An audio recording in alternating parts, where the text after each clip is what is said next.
Welcome back to the program. The construction of a series of sleek overpasses in the Democratic Republic of Congo's congested capital is a passion project of President Felix Tshisekedi and was meant to ease traffic and save lives.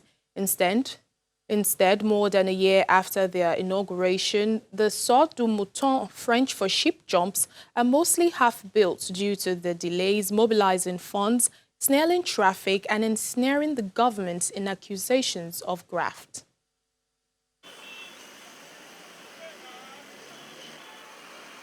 Kinshasa, the capital of the Democratic Republic of Congo, of more than 12 million people, is infamous for its snarling traffic. But today, it's reached epic proportions, with cars on major highways like the 30th of June Boulevard moving at snail's pace. Since the middle of last year and after the new president, Felix Tshisekedi, came into power, residents have seen their commuting time more than double, and the cost of their journey to work has skyrocketed.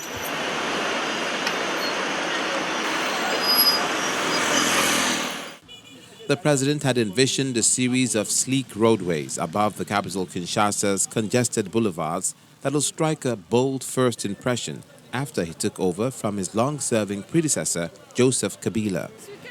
One commuter, Jennifer Wanatambwe, says she's forced to take 3, sometimes even 4, different forms of transport to get to the center of town. At each stop, she has to fight over the price of the transportation, which has gone up, push her way through the crowds to get into a taxi, and squeeze into packed minibuses.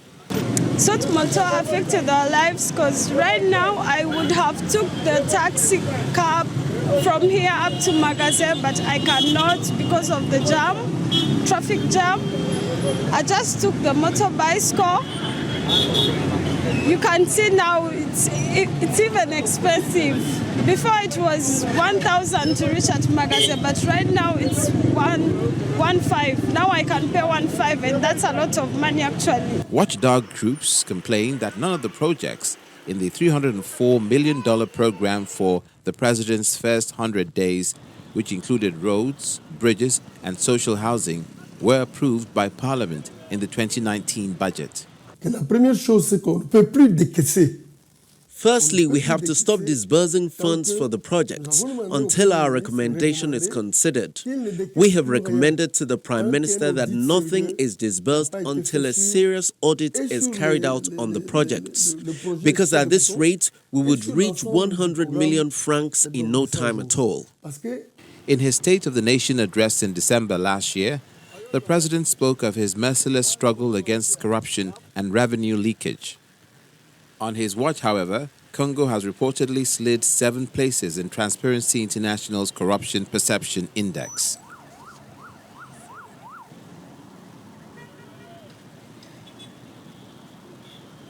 We head to Mozambique now to meet Cadino Chipanga, who decided 20 years ago to take up a trade seen as a taboo in the country, a male hairdresser looking after women's hair. He also resolved to focus on dreadlocks, a style that is unacceptable in some African communities. He's now 38 years old, and Chipanga says he has no regrets. Cadino Chipanga wants you to know that dreadlocks are nothing to fear. From his salon in Mozambique's capital, Maputo, he's on a mission to break a taboo around the hairstyle associated with Rastafarianism. So the idea was to create a salon focused on tending to natural hair at a time when no one cared about it anymore. People were using more and more chemicals and synthetic hair.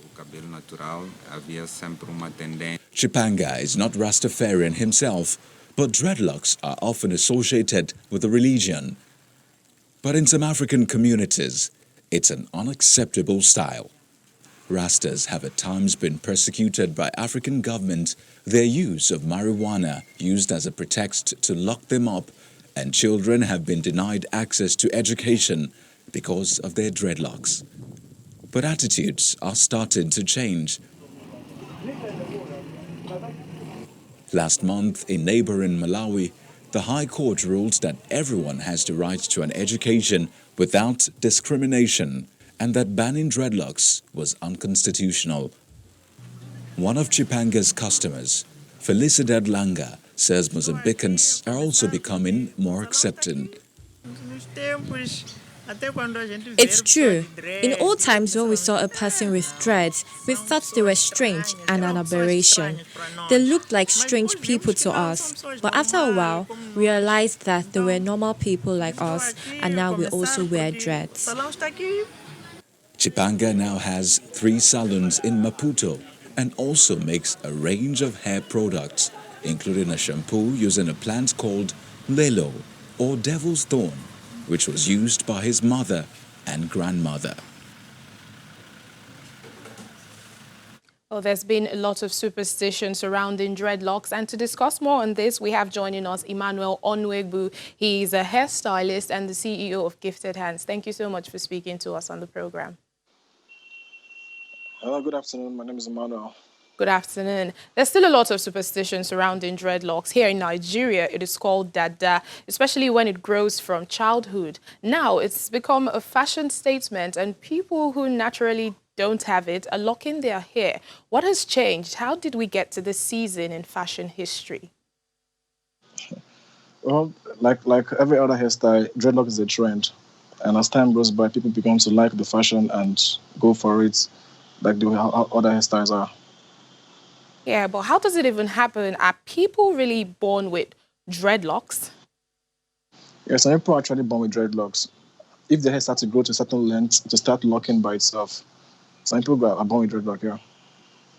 There's actually an interesting case in India where, for example, friends and neighbors have been advised not to cut the dreadlocks of what they call it jata in India. They would say it will invite the wrath of the gods. What that is changing now, and how much information do you think is out there as to education of people on dreadlocks? Well, I feel these are just superstitions, like you call them. Like the more a country gets civilized, the more they start knowing that these are just superstitions. Dreadlock is just a trend, just a style. Some people are born with it. Some people like the look and want to look that way. There's nothing spiritual about it at all. It's just a trend, just a style. All right, some people in India might not think so, but let me ask you this. As a stylist, when clients come to you, asking to lock their hair, do you sometimes find it amusing the sorts of people request that service? No, and most times, the reason why people always come to lock their hair at the salon because maybe they got. Oh, seems like we have lost Emmanuel Onwegbu. There's an audio issue. That was an interesting conversation, but that's where we'll have to end the program today. Thank you so much for watching. I'm Layo Adegoke.